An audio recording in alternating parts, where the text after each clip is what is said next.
director, senior director, and vice president at multinational corporations as well as startup biotech companies including American Cyanamide, Johnson & Johnson, DuPont Pharmaceuticals, and Sphinx Pharmaceuticals. At Sphinx, Jack built a research department which contributed to Sphinx's success in corporate partnership with Eli Lilly and its eventual IPO. He was the founder CEO of Quadrat Pharmaceuticals in Boston, a startup company focused on chemical diversity. I mean, this is a mouthful. I have trouble. Jack has more than 25 patents to his credit and has managed intellectual property portfolios for several companies. He has authored or co-authored more than 40 journal articles and scientific presentations. He was also invited by editors to review articles for various professional journals. Jack has also been an adjunct professor at several academic institutions, including University of North Carolina at Chapel Hill and the University of Massachusetts at Dartmouth. He was on the faculty of the School of Pharmacy at Lake Erie College of Osteopathic Medicine. What else have you done, Jack? Jack is the author of 3 Chinese books of essays and short stories published in Taiwan and San Francisco. The Kaleidoscope of Life is one book, Awaiting Dawn the second, A Tale of Souls the third, and The Making of a Drug. He was the recipient of the year 2000 Dr. Sun Yat-sen Literary Award in the Republic of China for his book, Awaiting Dawn. I mean, this is a mouthful. Give it a big hand for our speaker, Jack Jiang.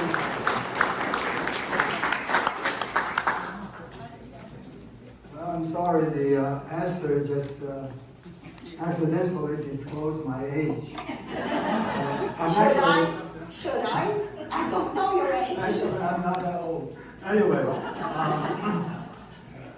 first I need to thank Esther because she allowed me to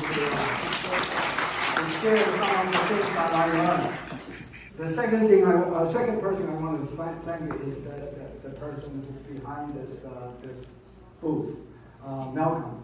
You know, our Reactor Branch staff, they cannot come to help us in any way, shape, or form during the weekends. So there are only 3 residents qualified to operate our AV room. And all 3 are unavailable. But Malcolm just changed his schedule, so he made himself available for us today. Thank you very much. And also, of course, I have to thank you guys to show up to listen to my sharing of the things that I learned. Those of you, I think the majority of you, normally don't come to the Judea Grp. You probably don't know, they gave me a nickname.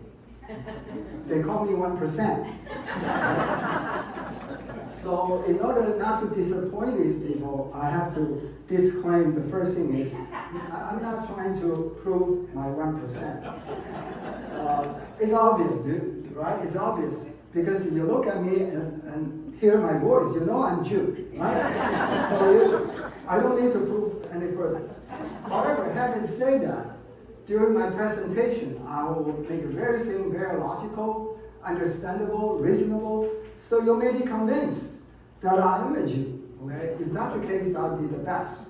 So I expect the great outcome. So by the end of my talk, I hope my percentage will be increased. I hope not. You guys are the judge.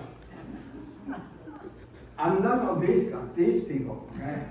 As Esther introduced me very kindly and nicely, I'm trained as a chemist, as a scientist. I'm none of those. The reason I got interested in this is because many years ago, my spouse, Lily's cousin, who was a retired engineer professor, in his retirement, he has a hobby to do genealogy. He found out my last name and where my parents came from. Both my mom and my dad's parents come from. There's a high percentage of Chinese Jews. And I will tell you during the course of my presentation, I have other indication that yes, I'm indeed a Chinese Jew. Okay? That's why I got interested. So for the last 10 or 15 years, after I retired myself, I spent some time to learn from these experts. They publish books, articles, they produce videos. From those, I learned all the things that I'm just about to share with you. So I report, you decide, all right? I don't pass on any personal judgment. I won't tell you whether I think my presentation is correct or incorrect. Okay? I let you decide it. Hopefully by the end of my presentation, you'll let me know your verdict, especially Judge Ali and Judge Warren. Please render your verdict, but please do it in private. All right? Motion denied. I haven't started. For those of you who are very nitpicking, I really don't know when to use Israelis, Hebrews, and Jews. So I just use interchangeable. So don't pick me on these things, okay? To me, that's a trivial thing. That's not very important. And also, I'm focusing on race, not on religion. Because if my theme is ethnicity, I will cover the religion part. On the other hand, if I focus on my talk on religion, I may miss some of the race part because there are a lot of converts, right? I think among you there may be some converts. I'm not talking about you, I'm talking about the race. All right, I have to thank Jen Siegel for lending this very interesting and valuable book for my presentation. As you see on the China map, there's a Star of David. And that's where the city called Kaifeng located. I will talk a little bit more later. Now this book was initially written by several Chinese scholars. And Sidney Shapiro basically translated, compiled, and added to become the final book. All right. Jews migrate to China. I think the first obvious one is the most recent one, because the Nazis. A lot of Jews migrate towards the east, migrate everywhere, but towards the east into China. The second one is the 15 years ago, the Spanish, the Spanish expelled Jews. Between these two exodus from their adopted lands, China was one of the countries who received the high number of Jews. Another country was the United States. And also we all know this, right? When Assyrian took over Jerusalem, they captured all the Jews from the north country, which is the northern part of the country, and moved them into Assyria. And this is where we end up with the 10 lost tribes. The people are still seeking for where these 10 lost tribes went. If you're interested, you can do a Google search. They give you lots of information. It's also very controversial because some say, well, they go here, some say they go there. But a lot of them migrate towards east to India, China, and Japan. How about even earlier, 4,000 some years ago, which is 6,000 some years ago from today? What about those? So we're going to explore some of the findings those scholars found out. Let's talk about the 10 lost tribes first. Now, people have recorded in a certain location in China, in mainland China, there are a group of Jews who lived there for many years. They always have the story told by their ancestor that they are from the kingdom of Israel. And they actually continue to practice the Jewish rituals. And Also, the most famous place is called the city of Kaifeng. The Kaifeng Jews become very popular. People talk about Jews in China, they're often focusing on Kaifeng. Kaifeng is a city in the province of Henan. My parents from the Hebei, which is the north province of Henan. All right, now from the book Jen lent me, I found these pictures here. The Kaifeng Jews, you can see these two, maybe father and son. They lived in Kaifeng late 19th or early 20th century. Now this picture is very interesting, I found out from that book. Here is the middle, I think the pointer is not working. The middle guy, his name is Jacob Rosenfield. He's a military physician. He joined the New Fourth Army. When Japan invaded China, the General Chiang Kai-shek, when he was in charge, when the nationalists was ruling the mainland China, they formed a new branch of armies called the Fourth Army. And Dr. Rosenfeld joined as a military physician. On his left is to our right, okay? On his left, this guy named Liu Shaoqi. For those of you who know about the Cultural Revolution, before that, he was the second guy in China Communist Party. He was the right-hand man of Mao Zedong. But because of the Cultural Revolution, Mao took the opportunity to wipe out his political enemy, and he was one of them. He was tortured, put in prison. He died of all kinds of disease, including a very worst case of diabetes. And they didn't give him any medication. In fact, they feed him a lot of sugary stuff. Okay? So he was really tortured to death. Now, on the Dr. Rosenfeld's right, which is to our left, this guy is called Chen Yi. He was the guy who was sent by General or President Chiang Kai-shek to Taiwan when Japan surrendered. So he was responsible to recover the Taiwan. He was the first governor of Taiwan. So he happened to be with the two famous political figures. Now this is our beloved Jen and Warren Siegel visited Kaifeng in the 1980, 85 sometime. And they took these two pictures. I jotted down some of the notes. Jen sent it to me. They spent about 1.5 hours with this group of people. And one of them is called Mr. Zhou. His family lived in the same house for 1,000 years. Now, the reason I point that one out is because these guys, unlike me, I don't have family proof, but these guys, they live in the same house. They passed down generation after generation their Jewish origin. So they know for sure they were Jews, right? Even though they don't look like Jews, but they. Now, Jen made a very interesting observation. They said that their nose gave away. So they all have a high nose, even though their skin is not Semitic type people, but no. Also, they talk with their hands. Now, I just warned you,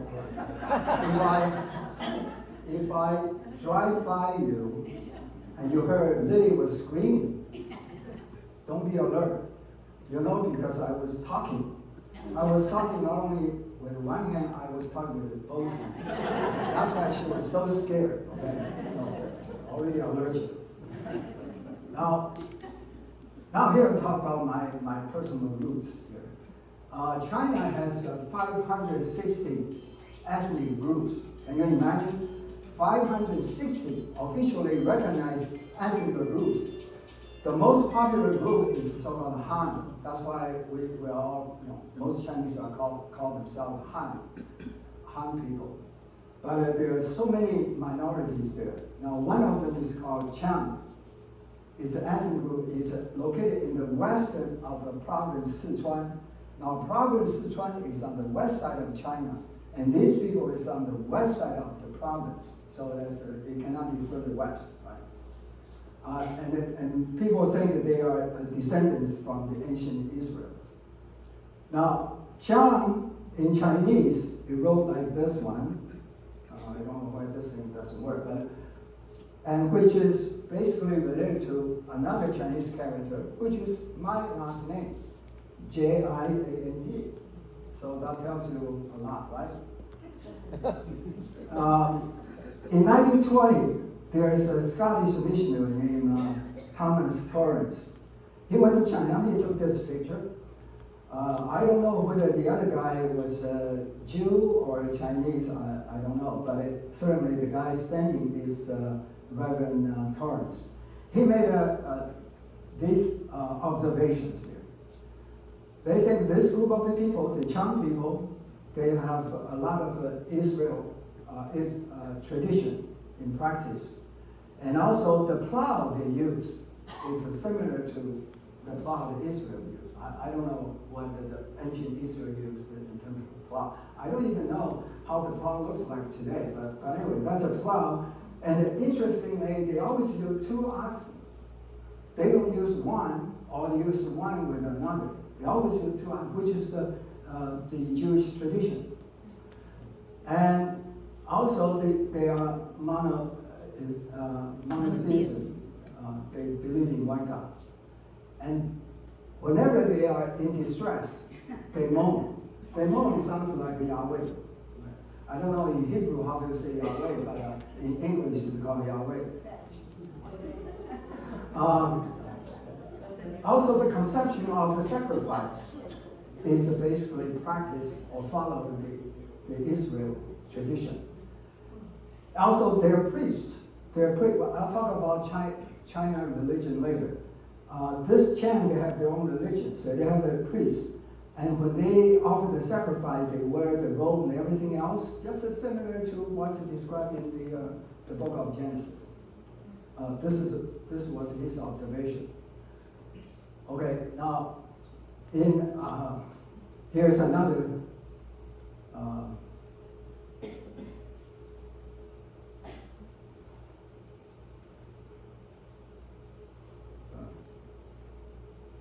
All right, let's watch the video. Chang Lang, Qin Qin, and Nina Wang, three Chinese Jewish women living in Israel, were waiting in the arrivals hall at Ben Gurion International Airport for 7 of their friends who were making Aliyah from China. Chang Lang went through the same experience 3.5 years ago. I feel that I have a wonderful time. Each step after the 3.5 years, I get used to this land and get into this society, and I feel so good. Can you tell me about your feeling now? Oh, I'm so excited now. Also get even a little bit nervous. Actually, it's like a part of our family, but actually we don't have relatives. But still, we were studying together in Kaifeng, and we came 4 years ago, and nowadays they are coming, so it's welcome back home. The 7 young men were warmly welcomed by their friends. They all share the same origins. They are all the descendants of the Jewish community of Kaifeng in China, which existed for 1,000 years, dating back to the 8th or 9th century. But then a process of assimilation and intermarriage began, and essentially in the 19th century, the community ceased to exist as a collective entity. The remnants of that community made great efforts to try and preserve their Jewish consciousness and Jewish identity. They passed that down from generation to generation, and in recent years, more and more young people among the descendants in Kaifeng are looking to reconnect with their Jewish roots. When did you find out about your Jewish background? Many years ago, about 10 years, because my grandpa always find, my grandpa knows he's Jews, and he do something about Jews. So when I was little, I know I was a Jew. Very exciting, very happy, because when I go home, The Shavei Israel organization has been guiding and supporting these descendants of Kaifeng's Jewish community for a couple of years now. Shavei Israel's chairman, Michael Freund, has invested huge efforts in making the dreams of the Chinese youngsters come true. We were struggling against the bureaucracy here for a couple of years to get the necessary permission. Thank God we finally did so earlier this year, and I'm very moved to see these young people back home here in the land of Israel. How long will you be staying here and what will you be doing in Israel? Now we are going to study Hebrew and Jewish culture and maybe to be a Jew. In the beginning we plan to study 1 year, and I think not enough. The next historical moment was the arrival of the new immigrants at the Western Wall in Jerusalem. They came there directly from the airport after waiting many years for their dreams to come true and to give thanks to God and to pray.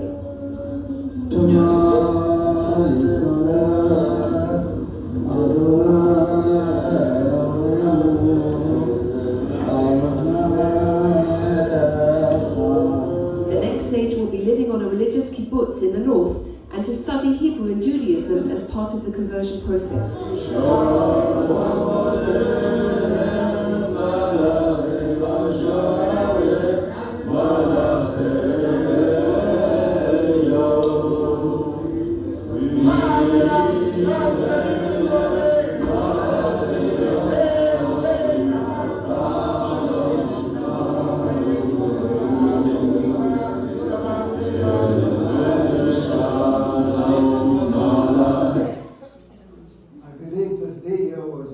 About 10 years ago, it's kind of old.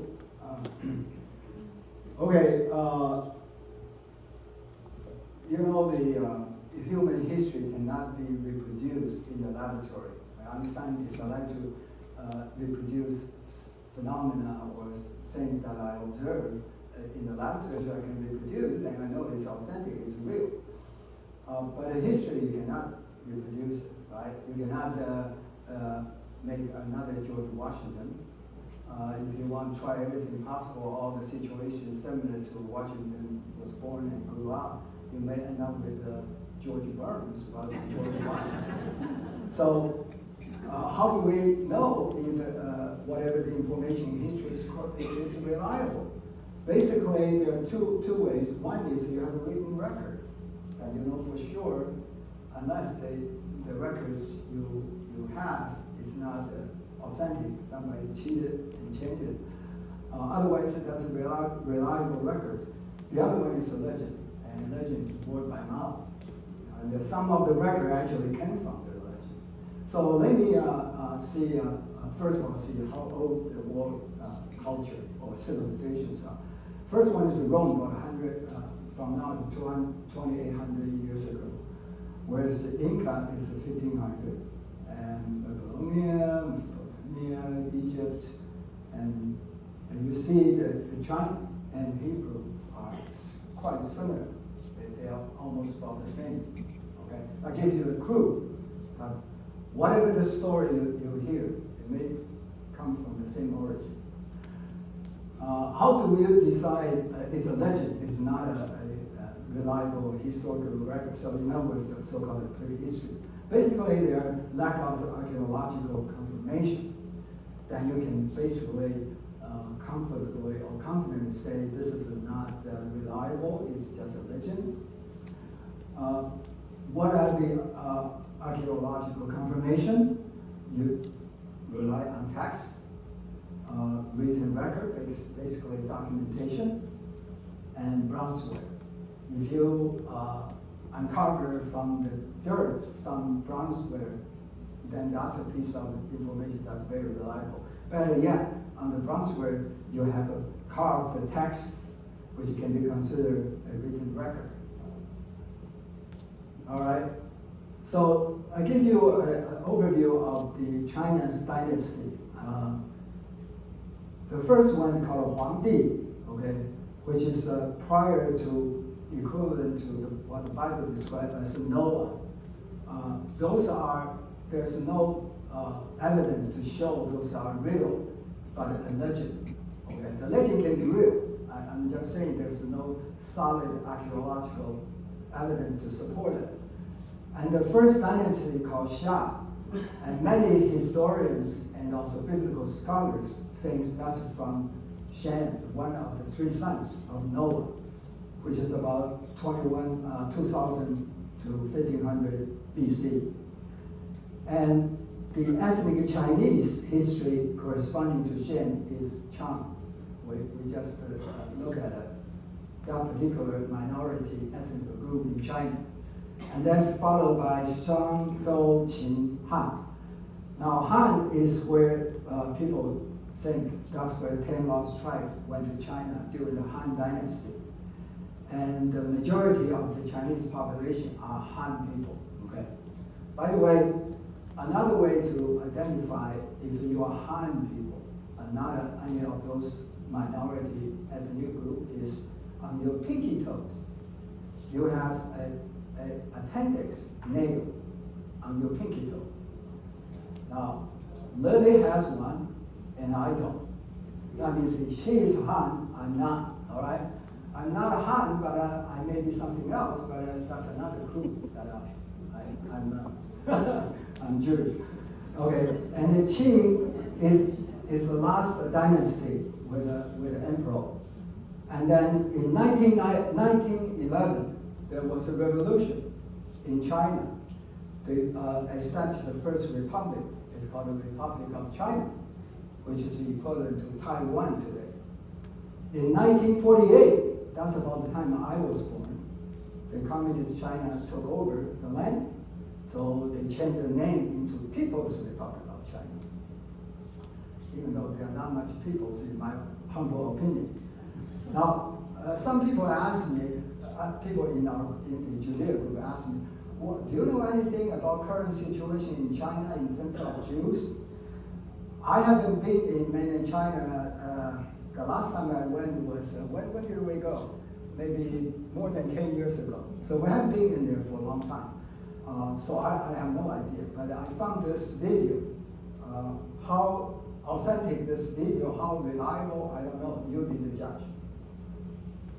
And we'll stay with China for the moment. We've discussed the CCP's war on religion quite frequently on the show.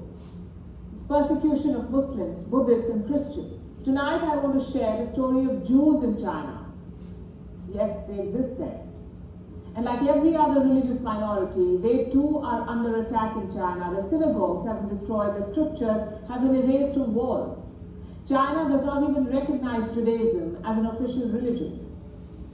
When now calls to acknowledge the plight of these Chinese Jews are growing, the onus is on Israel, which considers China an important business partner, but has done virtually nothing to protect the Jews of China. Our next report tells you why. China's war on religion is well documented. From Islam to Buddhism to Christianity, no religion has been spared from the CCP's Sinistication campaign.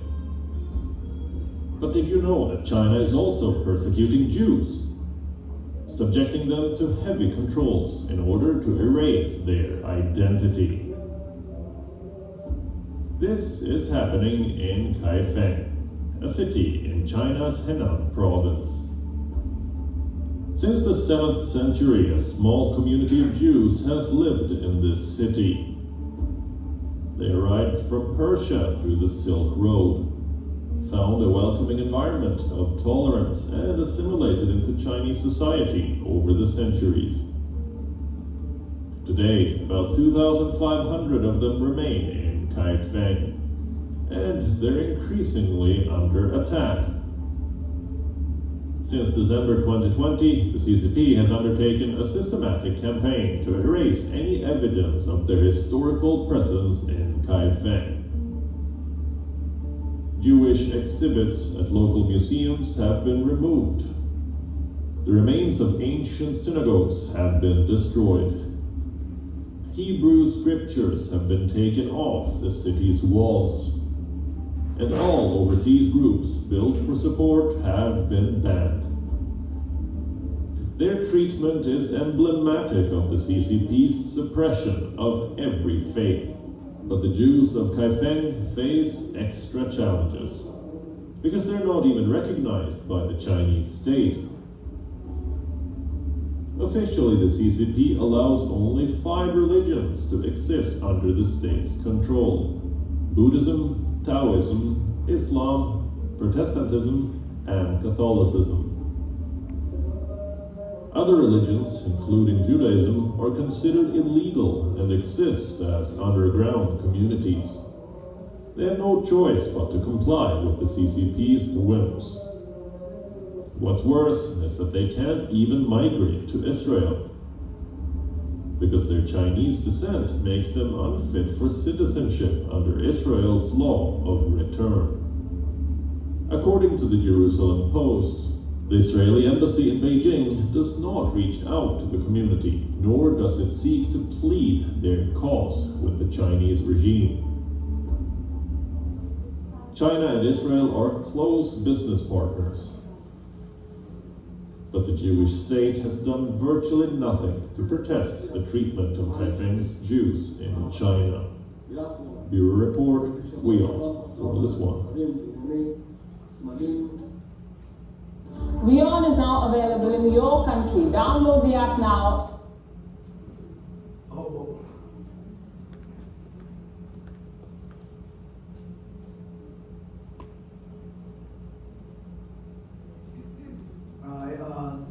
The ways to study the Chinese, those Chinese migrated from Near East, basically using genetic tracing, and also based on the historical documents, and also based on religion, by word of mouth, and also archaeology. So the archaeology is probably the most reliable one, followed by genetic tracing. You may wonder why I say genetic tracing is not as dependable as archaeology, because you know the genetic tracing, there are many ways to do genetic tracing. Some are, if you have two schools of scientists trying to use their method, they always have criticism of the other guys. So unless you are yourself is geneticists by training, otherwise you don't know who's right, who's wrong. So based on the biblical scholars, because that means the people who believe in Bible, that especially the book of Genesis, the 3 sons went to 3 different directions, and they formed 3 different.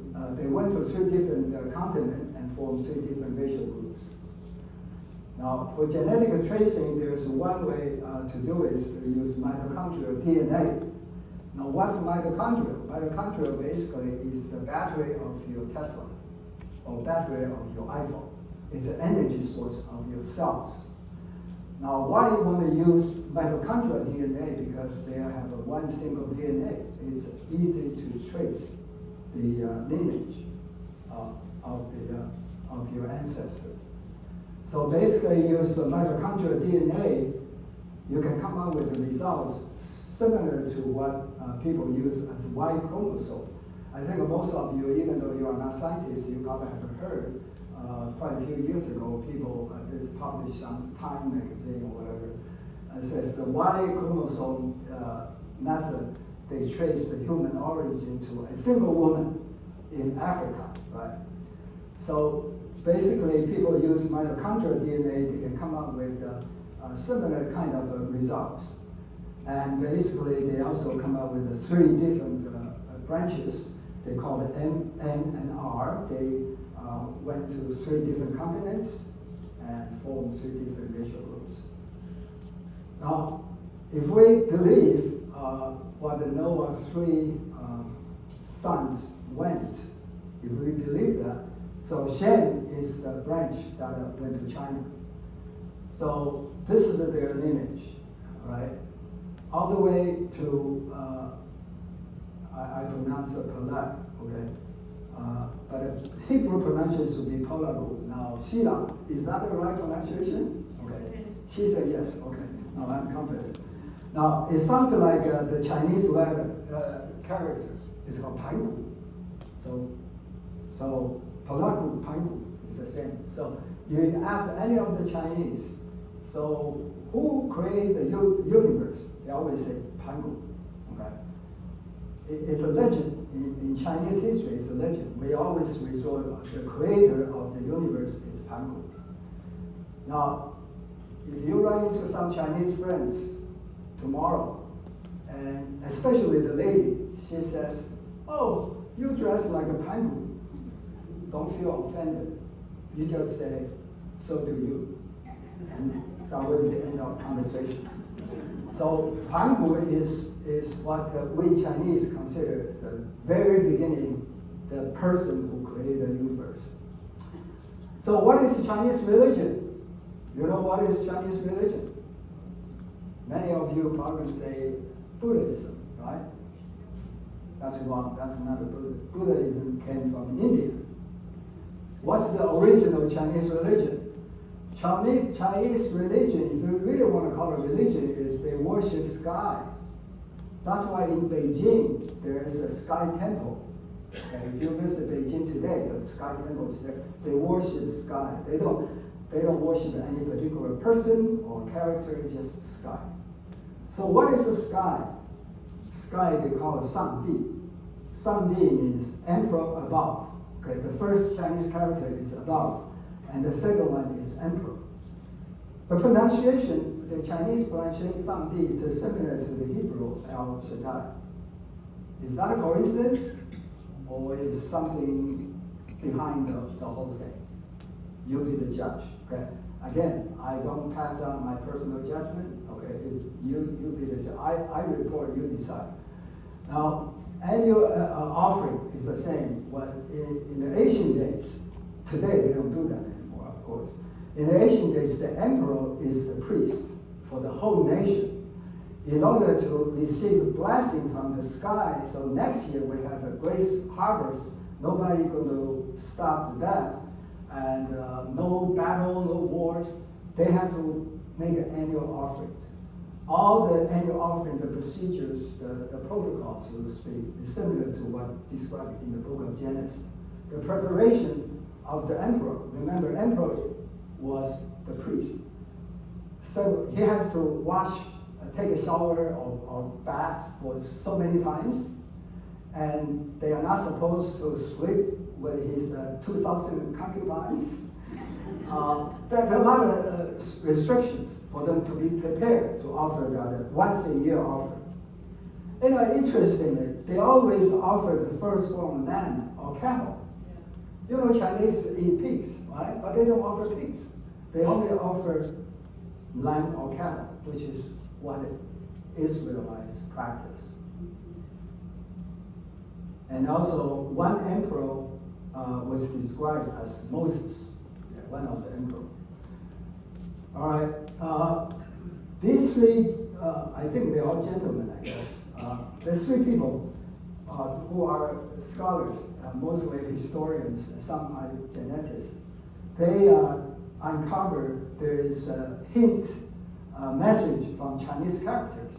Now today I only introduced three of them to you. Okay? So if you think that's something that's cooking behind Chinese characters. Basically, they study a number of things, and their conclusion was, in this study, we analyzed all the ancient bronzeware, oral bones, and sealed characters, and then they conclude that has something to do with the Noah's desert. Okay, I give you the first example. Here's a Chinese character. It's a boat or ship, a cruise ship or boat. On the left-hand side, that means a vessel. It's a vessel. On the upper right corner, that's a number 8. If you write the number 8 in Chinese character, that's how you write it. And this one on the lower right is mouth. What happened? It's a mouth. Mouth means a person. Now you say, why Chinese want to use mouth to represent not the eyes, nose, or ears? Because Chinese like to eat. So the mouth represents a person. So oftentimes when you ask, how big is your family? She may say, well, I have a family of 5 miles. And Star may say, I have a family of 2 miles. That means you have 2 people in your family and 5 people in your family. So mouse represents person, all right? And that means 8 people on the vessel. Is that a coincidence? I don't know. The next is this word. This word is called E, pronounced as E, means righteousness. The upper part, the lower part is wo, that means I. The upper part is a lamb. That's the word, that's the character for lamb. So the whole character means I'm covered by the lamb, which means righteousness. So when Israelites offering the firstborn perfect lamb, they are covered. So God won't punish them, right? So yeah, there's another maybe coincidence. Oh, there's not a very cooperating here.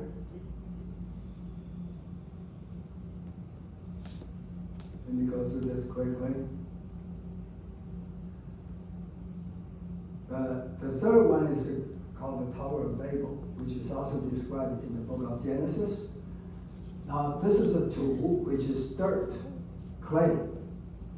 And this word is tao, which is straw. You know, in the old days, people made a brick by mixing clay and straw, and then put it in the oven, bake it until it's dry, become a brick, right? That's how they used to build buildings. And this word is united. It consists of 3 parts. The first part is people. That's a people. Does it look like people? People walking. Like what Mike was dancing last night. So that's people. And this is one, all right? And this is the mouth again, that means person. Several people as one person, that means united, right? So this, you put a straw there, you put a clay here, and all the people come together and continue to build. And this word is pronounced as ta, which is a tower.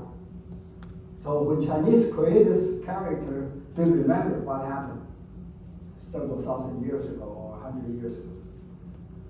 Now, if you are interested in knowing more about the hidden Genesis or biblical message in Chinese character, you can buy this book from Amazon.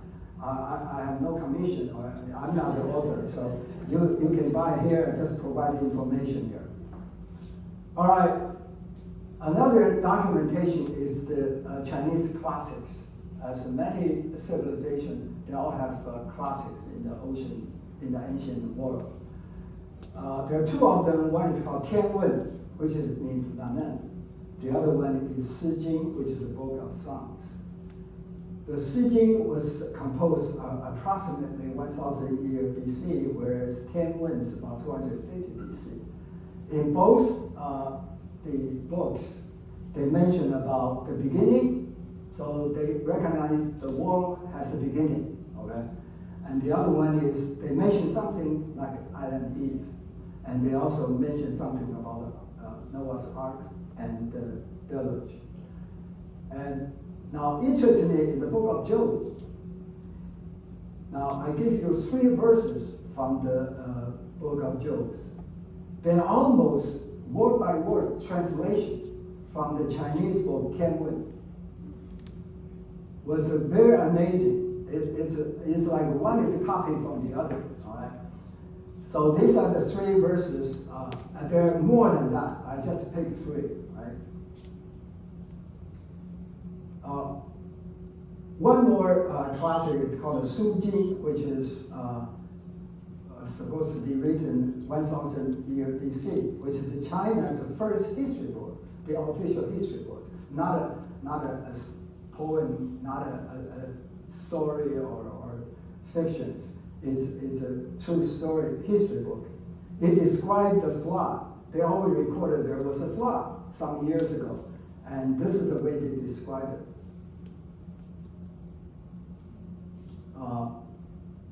And then there's another one called the Laozi, which is a Taoism.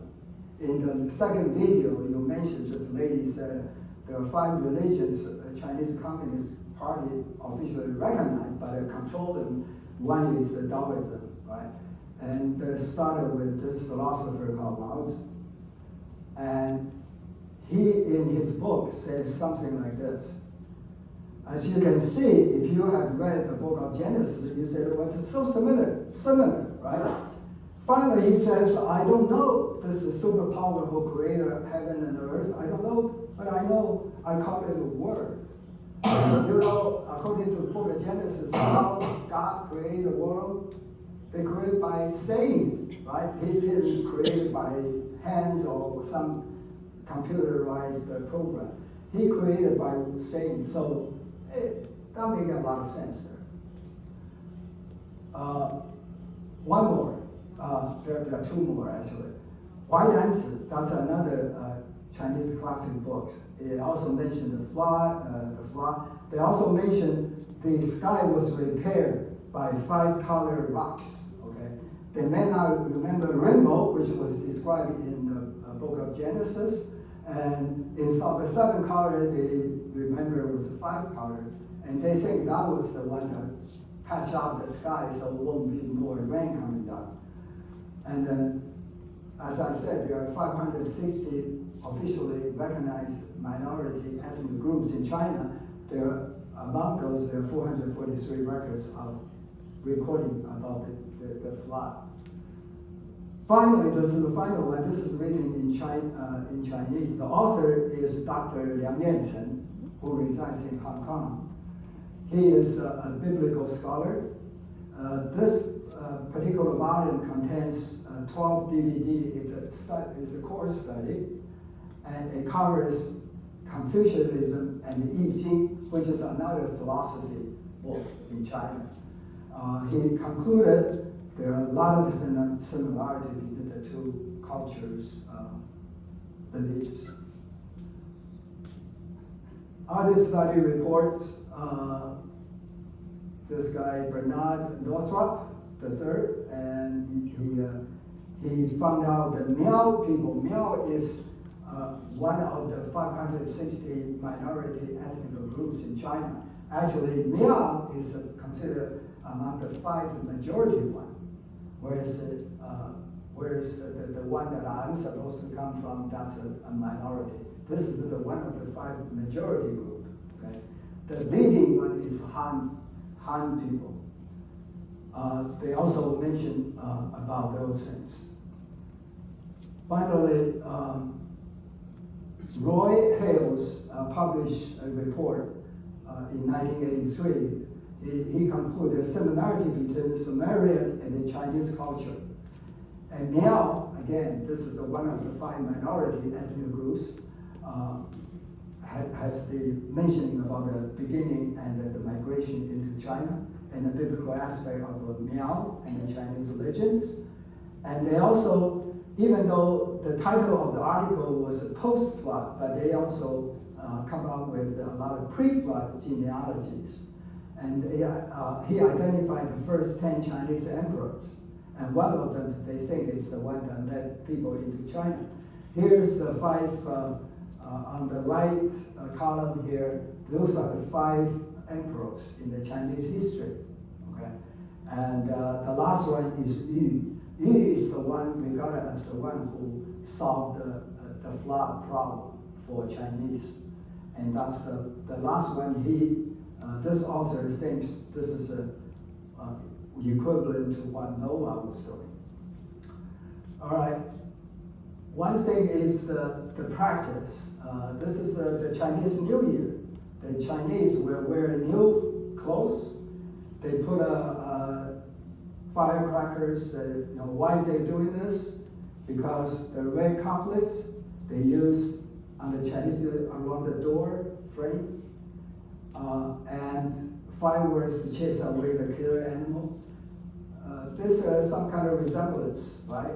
When the angel pass all the houses, if you don't have those blood on your door frame, they'll go inside, kill your firstborn. Whereas the Chinese doing this, they have a different kind of a story to tell. They said there's a killer animal coming. They didn't say it was an angel.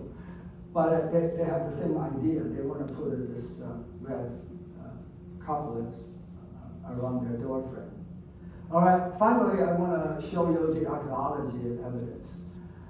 You probably have heard the Sanxin that was determined to like 3,000 to 5,000 years ago.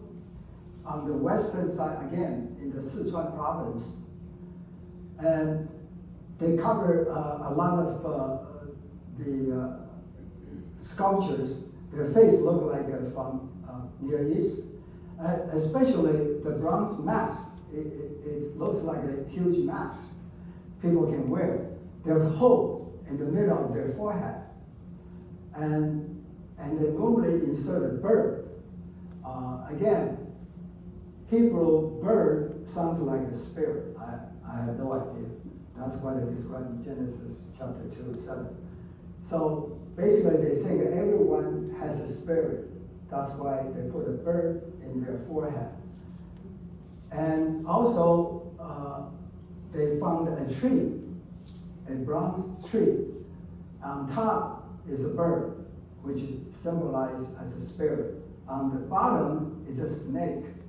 And they went different directions. The bird went up, the snake went downwards. And they think this uncover of this site tells the investigator that there is a connection to the Hebrew civilization here. So here's the picture. You see these are the masks. On their forehead, there's always a hole. The hole is for a bird to put in there, which means the spirit, and the bronze tree. If you take a closer look, you see this. You see the bird on this side, and you see fruit. Okay, it may not be apples, but they're fruits. And the bottom you see snakes, and snakes with a hand. So somebody said this. Lo Ying Fan, who resides in Singapore. He's an overseas Chinese, lived in Singapore for several generations. She published an article. This is what she was saying at the end of the article. It says, besides Israel, no nation has such extensive allusions to its biblical origin except China. And there's another scholar who resides here in the United States. This is his conclusion. All right. So I have presented my case. The verdict is yours. You don't have to tell me, but Judge Warren and Judge Elliott will kindly tell me their verdict in private later. But you guys can make up your own mind. So I hope your conclusion is yes. Yes. Okay. Why I like your conclusion to be yes, it's very personal. Because it's regarding me. I want you to, from now on, call me 10%. Thank you very much.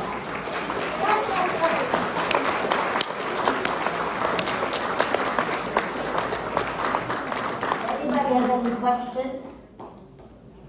There are mics on 3 different tables. Please pass them around to those who want questions, who have questions. Hello, can you hear me? Yes.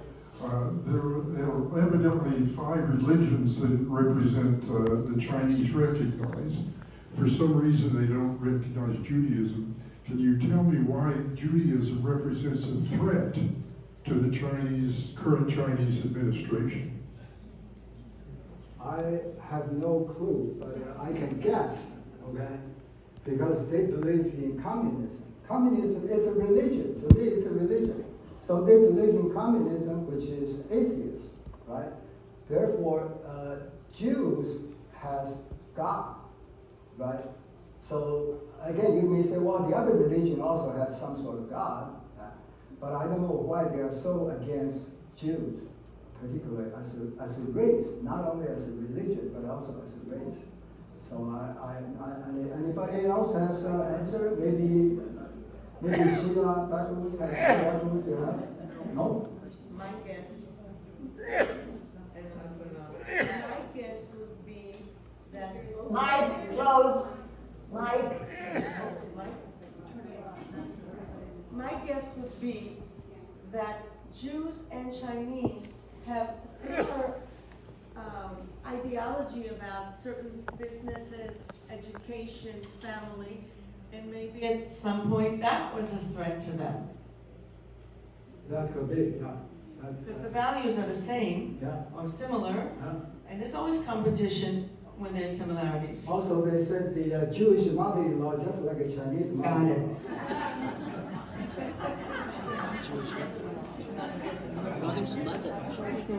Mother-in-law. Yes. Mother-in-law. Why do Jews love Chinese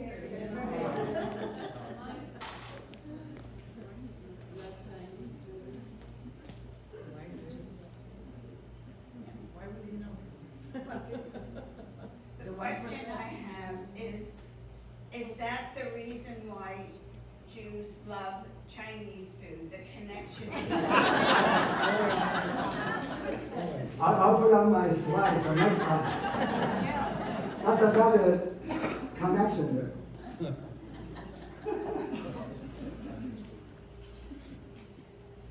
As you all know, my brain is not working today. So what'd you do? Esther said.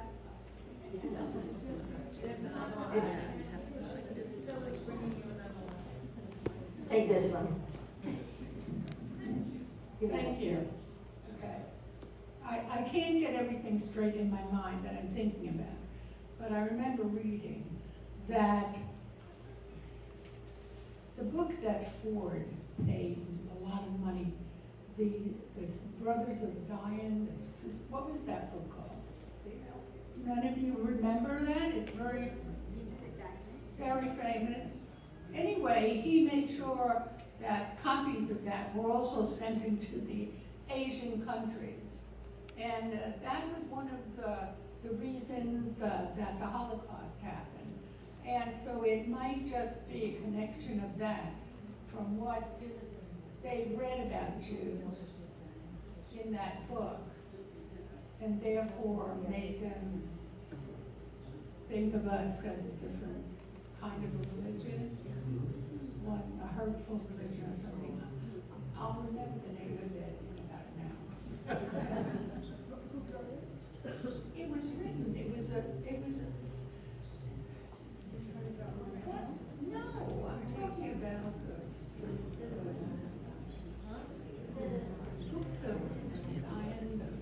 the elders of Zion. Thank you very much. Number one. I don't know who said that. But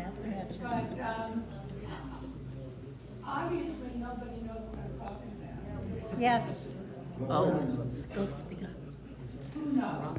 I think she's talking about the book of the Elders of Zion, which was sent into China. I didn't know it was sent into China, but that's the one that the Nazis kept saying that, and before even the Nazis, they were talking about the Elders of Zion and Yeah, it's supposed that the Jews were they were talking about the Elders of Zion, and that was a book that was said all kinds of terrible things about Jews.